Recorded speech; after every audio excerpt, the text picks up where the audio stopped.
Welcome to the Archive of Nations, whom are the custodians of the sacred records from time immemorial. Please subscribe and press the notification button, as we have many lessons to educate and empower with a correct narrative of the past to create a lawful blueprint for the future. Welcome to webisode 14 of the Fallacy of Greece and Rome, entitled African and Phoenician Matriarchal Deities Become Patriarchal Gods of the Hellenes, which is a continuation of our previous webisode, African and Phoenician Divinity Becomes Greek Gods. Within these lessons in regard to ancient Greece and Rome, we have shown without a shadow of a doubt, these are carbon organic peoples of various admixtures. The ancient Greeks, known as Pelasgians, were an admixture of ancient carbon organic African tribes, families, and clans, and ancient carbon organic tribes from the east referred to as Asiatics, who were an admixture within themselves of ancient African, Indus Valley, and Australoid tribes, families, and clans, and eventually, just like the invasions of Anatolia, the Peloponnese in Europe, Yamnaya stepherder ancestry was introduced by way of hybrid Asian albino invasion. We must begin to understand the distinction between of what is referred to as Egypt or biblically Mitzrayim and pre-dynastic Kemet or biblically Kamites or Hamites, as they are different yet related peoples and cultures. What is referred to as the Egyptian dynastic period is the point of fusion between three continents, cultures, and their expressions of divinity represented as various gods and goddesses, for want of a better word. Ancient carbon organic societies were matriarchal, or in most cases matrilineal, as within ancient carbon organic realities the feminine principle of the universe, creation, and divine guidance was enshrined in the carbon organic female, referred to as mitochondrial Eve, of which we will cover in depth within our creation series. Inheritance of the earth and her resources for life was passed on through Mother Earth's children via mitochondria Eve and her progeny, hence the constant eradication of carbon organic cultures and peoples as a form of unlawful land and resource theft. The carbon emissions that they are seeking to remove are the carbon organic peoples indigenous throughout this realm. On Earth, the female is the source of energy, and the matrilineal and matriarchal system follows the planetary laws. The matriarchal system, as the social manifestation of planetary laws, was the basis of social organization in ancient Egypt and throughout sub-Saharan Africa. All these societies, whether discovered in East, Central, or West Africa, had the same features in common. The Queen Sister and Queen Mother had positions of great respect and potentially much authority. Throughout Egyptian history, it was the Queen who transmitted the solar blood. Queen was the true sovereign, landowner, keeper of the royalty, and guardian of purity of lineage. Egyptian kings claimed a right to the throne through marriage. She transmitted the crown to her husband. He only acted as her executive agent. They followed User, who became the first pharaoh of Egypt as a result of marrying a Set, meaning throne, Set being authority. Sirius is the dwelling star of Set. It is the sun of our sun. Sirius' precise cosmic role in our modern astronomy and physics is still unfolding. The ancient carbon organic Egyptians knew that Sirius is the greater sun, about which our sun and solar system orbits. The Sirius star, i.e. Set, is the son of suns, mother of mothers, the cosmic queen. As a rule, in the tombs of the ancient Old Kingdom, the mother of the deceased is represented with the wife, while the father rarely appears. On the funerary stele of later times also, it is the custom to trace the descent of the deceased on the mother's side, and not on that of the father. The person's mother is specified, but not the father, or he is only mentioned incidentally. Surviving records from the Middle Kingdom show that the nomes, provinces, of Egypt passed from one family to another through heiresses, thus he who married an heiress would gain for his son the inheritance of the father-in-law. Western academicians are uncomfortable with writing about the African matrilineal and matriarchal societies. Some even went as far as to state the reason they traced the mothers only, because fathers were unknown or in doubt. Matriarchy is a social system in which positions of dominance and authority are primarily held by women. In a broader sense, it can also extend to moral authority, social privilege, and control of property. While those definitions apply in general English, definitions specific to anthropology and feminism differ in some respects. Matriarchies may also be confused with matrilineal, matrilocal, and matrifocal societies. According to the Oxford English Dictionary, matriarchy is a form of social organization in which the mother or oldest female is the head of the family, and descent and relationship are reckoned through the female line. government or ruled by a woman or women. From the 1950s, Maria Gimbutas developed a theory of an old European culture in Neolithic Europe with matriarchal traits, which had been replaced by the patriarchal system of the Proto-Indo-Europeans in the Bronze Age.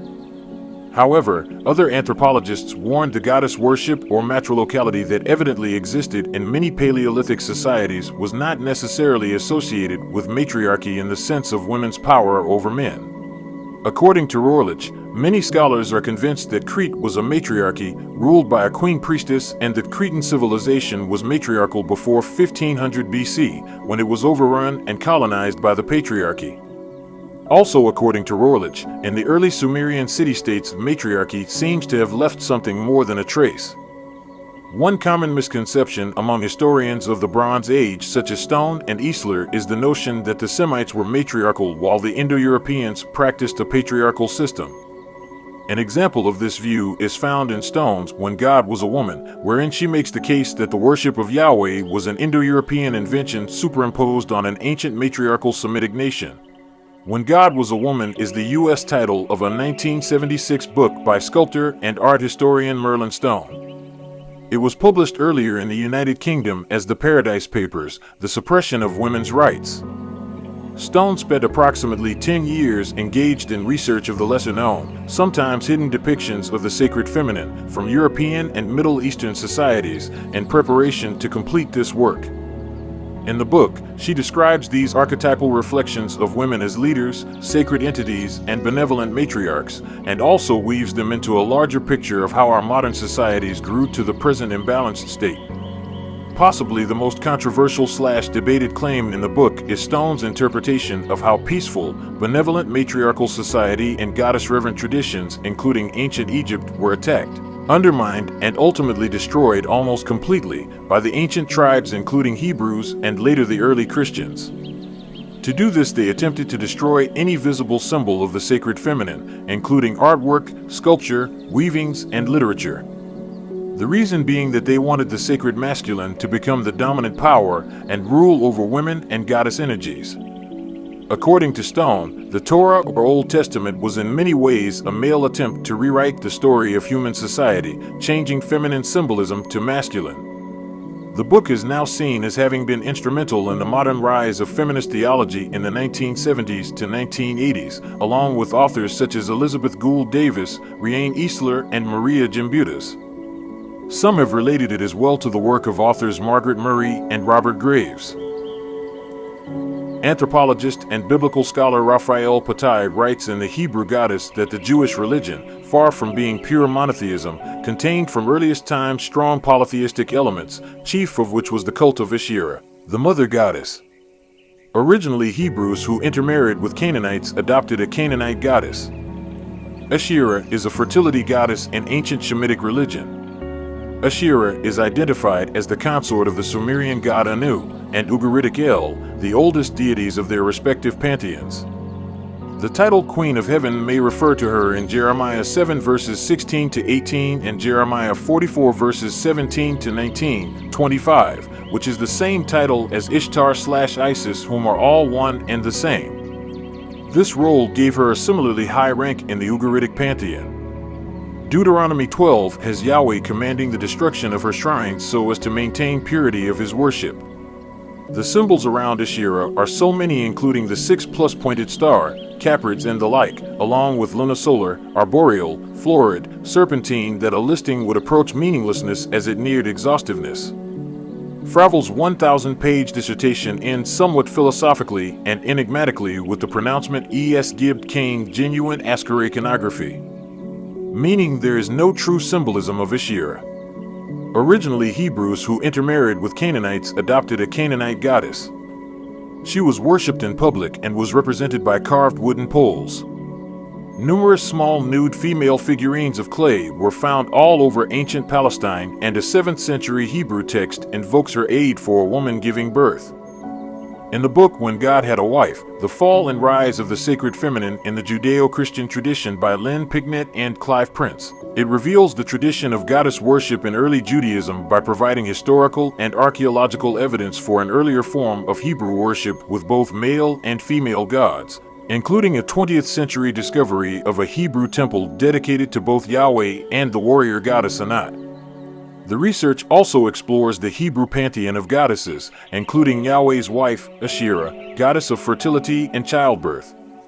There was an attempt to restore the ancient, goddess-worshipping religion of the Israelites, as despite what Jews and Christians, and indeed most people, believe, the ancient Israelites venerated several deities besides the Old Testament God Yahweh, including the goddess Asherah, Yahweh's wife, who was worshipped openly in the Jerusalem temple. In time, the carbon organic culture, which eventually became a religion, recognized Yahweh alone, and history was rewritten to make it appear that it had always been that way. The worship of Asherah and other goddesses was now heresy, and so the status of women was downgraded and they were blamed for God's wrath. However, as Lynn Picknett and Clive Prince reveal, the spiritual legacy of the Hebrew goddesses and the sacred feminine lives on, and by drawing on historical research, they examine how goddess worship thrived in early Judaism and included a pantheon of goddesses. Uncovering the sacred feminine in early Christianity, the authors show how, in the 1st century AD, men accorded great honor to the women they adored and who traveled with them as priestesses, but, as had happened centuries before, the Church rewrote history to erase the feminine side of the faith, condemning women to marginalization and worse.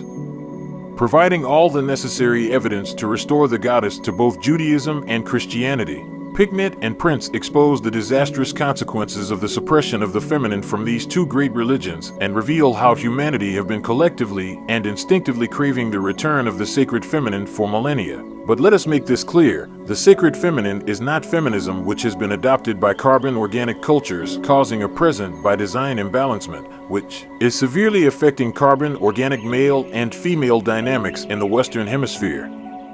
A good example of a matriarchal society is the Iroquois Confederacy or League, combining 5 to 6 Native American nations or tribes before the U.S. became a cooperation occupier, operated by the Great Binding Law of Peace, a constitution by which women participated in the League's political decision-making, including deciding whether to proceed to war through what may have been a matriarchy or gyneocracy.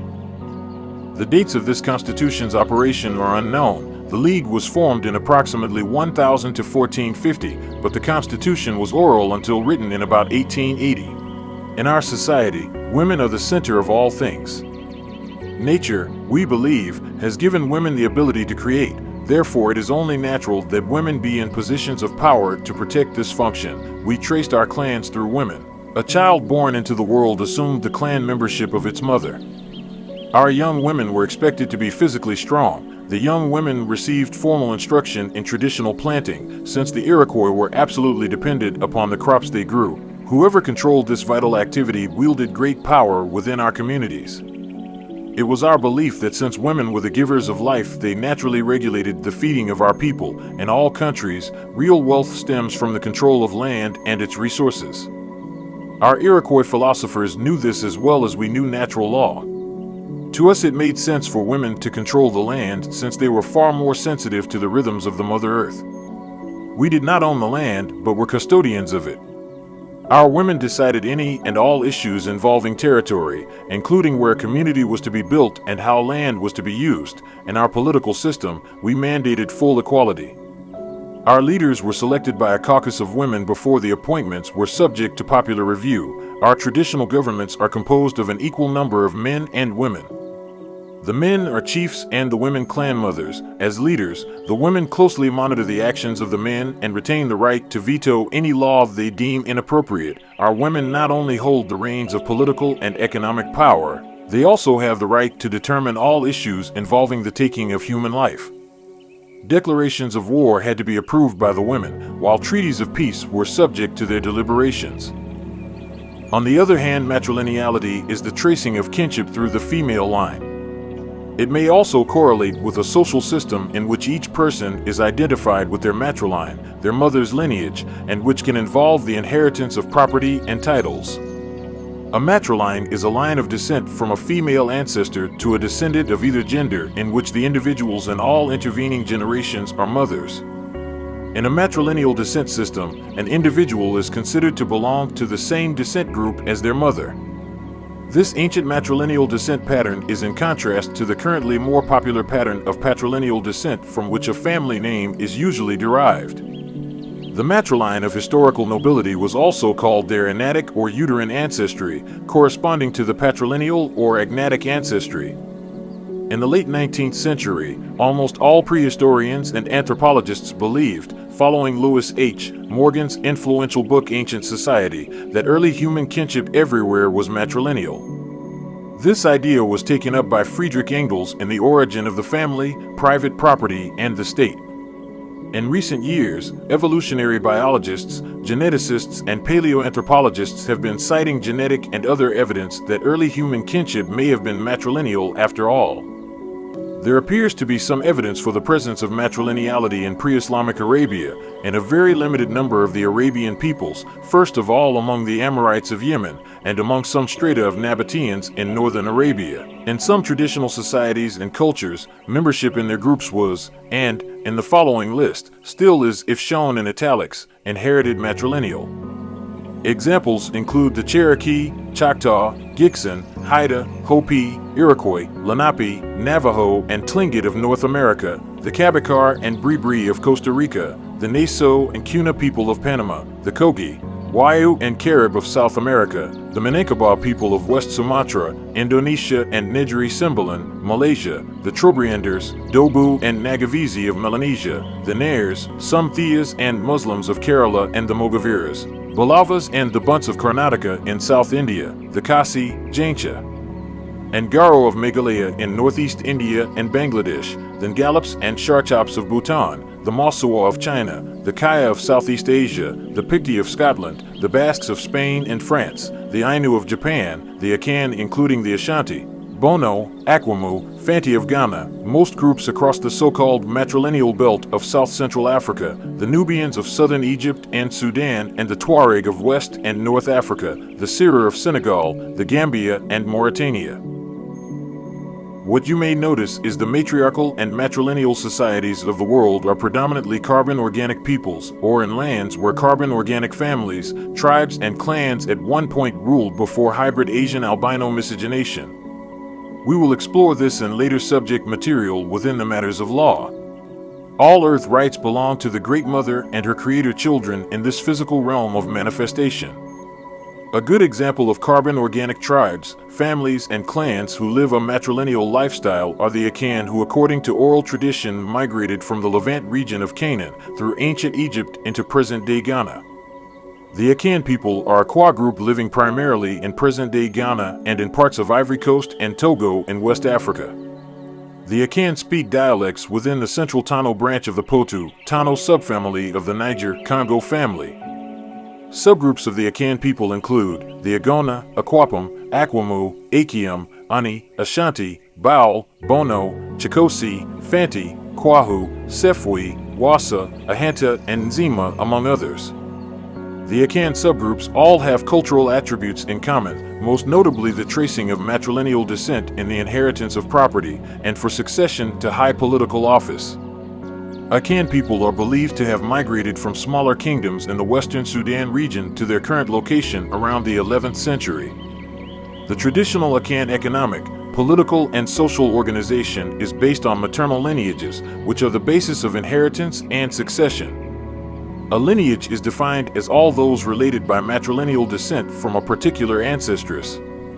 Several lineages are grouped into a political unit headed by a chief and a council of elders, each of whom is the elected head of a lineage, which itself may include multiple extended family households. Public offices are thus vested in the lineage, as are land tenure and other lineage property.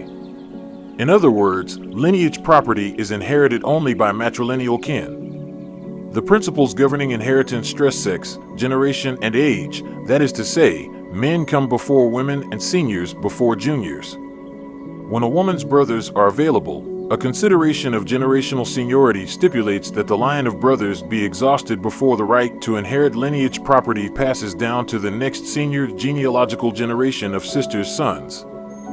Finally, it is when all possible male heirs have been exhausted that the females may inherit. Each lineage controls the lineage land farmed by its members, functions together in the veneration of its ancestors, supervises marriages of its members, and settles internal disputes among its members. The understanding of the difference between matriarchal and matrilineal will provide a better understanding of lawful consanguine bloodline inheritance in accordance with universal law and the principles of Mayat and the realities that the hybrid Asian albino has no earthright claim nowhere on the planet Earth. We hope you enjoyed and learned a lot from this content and will take the time to research for yourselves in order to know the truth of your existence, and we hope you will come back for part 2 of this webisode entitled African and Phoenician Matriarchal Deities Become Greek Patriarchal Gods. Peace.